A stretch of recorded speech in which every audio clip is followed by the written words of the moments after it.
Je suis candidat à la présidence de la République française.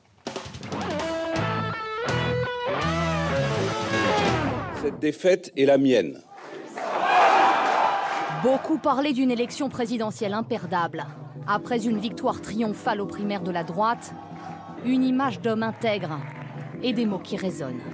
Qui imagine un seul instant le général de Gaulle mis en examen? C'est une des erreurs originelles.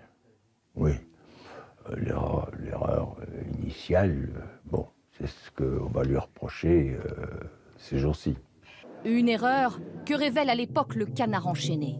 Pénélope Fillon aurait été rémunérée comme attachée parlementaire, emploi présumé fictif, campagne de calomnie pour le candidat qui vient s'expliquer aux 20h de TF1. Il n'y a qu'une seule chose qui m'empêcherait d'être candidat, c'est si mon honneur était atteint, si j'étais mis en examen.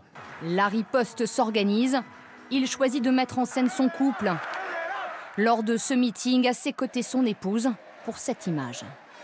Mais c'est l'histoire d'une campagne impossible qui est enclenchée, au son des casseroles et des critiques dans son camp. Le 1er mars, coup de tonnerre, François Fillon annonce être convoqué en vue d'une mise en examen. La fin d'une candidature, pas du tout.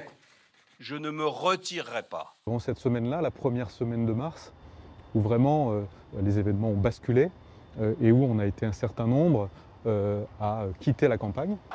Quand certains partent, d'autres restent. Derrière lui, lors d'un rassemblement géant au Trocadéro, Est-ce que nous sommes seuls? hors de question de renoncer, malgré les soupçons et de nouvelles accusations.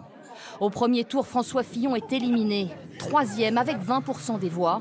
Une première pour un candidat de droite sous la Ve République.